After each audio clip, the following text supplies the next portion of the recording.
growing up, I've lived outside of St. Louis all 23 years, and my parents had a convenience store, so I've kind of grown up around that, and that's probably my earliest memories. So when I was in high school, I went to South Tech, a little technical school. Some of my buddies had some cool cars. Of course, I drove a Chevy Cruze or Silverado, cool enough, but I did want to get a better car, to fit in with some of my friends, go to the car show, stuff like that in the weekends. One of my friends had actually bought I think it was like a Honda Prelude or something, probably a $300 donated car on Copart. And, I got the bright idea to go home, punch in Copart, and I found an SS on there. So a little backstory. I always wanted a G8, could never afford one being in high school. And I worked at a GM dealership, and when the SS sedan came out, I kind of, changed from the G8 to where I wanted one of these cars. I remember working the dealership, and these cars, it was 2016, 2017, last year production. One came in, and I told my parents, they just sold their business at the time, like, you need to get one of these. They test drove an automatic at the dealership. Automatic, of course, wasn't an option. So we found a stick shift within 500-mile radius. I think it was like the last stick shift. This was like September of 17. Skipped school, drove out. My mom bought it, just piece of paper. Here's, paying for it. And we drove the car home.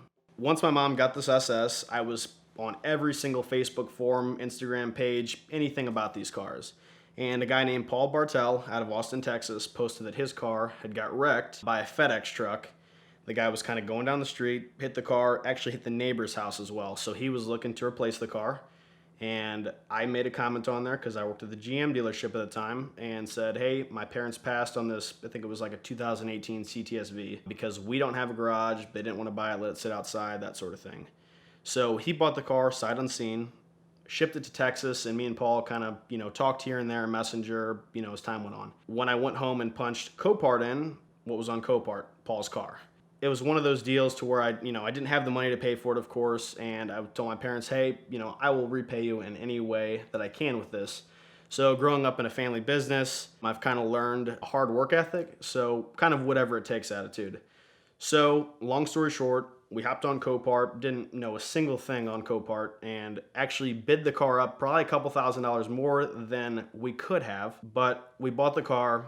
The car got shipped to my door probably on the worst day ever. I think they shut down like all the major highways in the St. Louis area.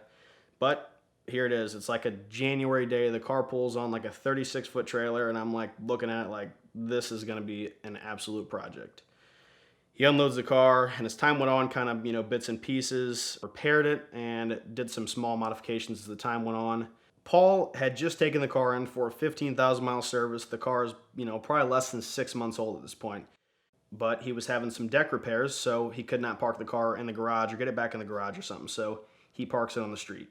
A FedEx truck happened to be driving on the street, super wide street. I don't know how it happened, but he clipped kind of the back right behind the door, the quarter panel area, somehow missed both of the driver's doors, hit a little bit of the front wheel and tire, and kind of, made the wheel go like that and hit the front fender, then proceeded to hit the neighbor's house. I'm not sure what happened to the FedEx driver, but we can all assume he works for Amazon now.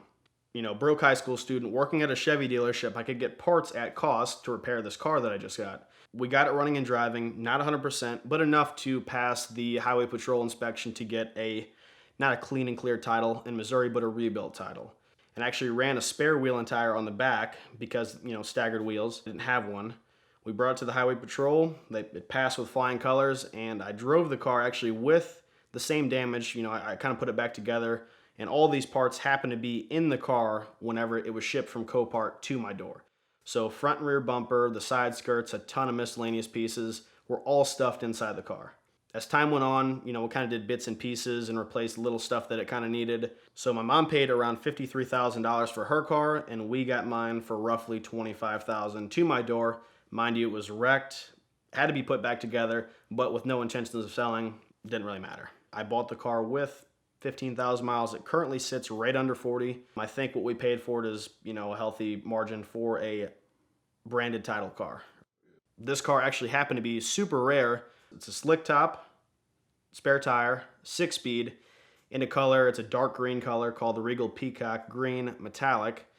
So we drove the car to Texas, took a picture of it in front of the Copart lot where it sat, and then drove to Austin where Paul lived to meet Paul, show him his car, We arrive at Paul's house. His V is sitting in the driveway, the one my parents were going to buy, and he walks out, and the look on his face was priceless because he has not seen this car since it left on the flatbed to go to the body shop. It was a perfect ending to this car story, checked all the boxes, and he had closure. So owning this car, I'm 18, 19 at this point, just graduated high school. I met a ton of good people in the community and some of my best friends today through this car, and it has sparked, an interest into more Holdens. I've owned a couple G8s, a Caprice, and actually a Ute as well. So a lot of us think that our dream cars are out of reach, but all it takes is a careless FedEx driver, a little hard work, and you can own your dream car. If you're ready for your next adventure, you're gonna need the right car, and the best way to buy your next car is with the help of Premier Financial Services. The simple lease from Premier Financial is the most powerful tool in the world of exotic car financing. You get all the benefits of a traditional loan, like the ability to accumulate equity, pay it off at any time, and they give you a perfectly easy to understand amortization table, but you also get the benefits of a lease, the low payment, the flexible terms, the low down payments, but also you get to use some certain tax benefits that leases entitle you to. They've taken great care of me, and I know they'll take great care of you, so check them out now at the link in the description below.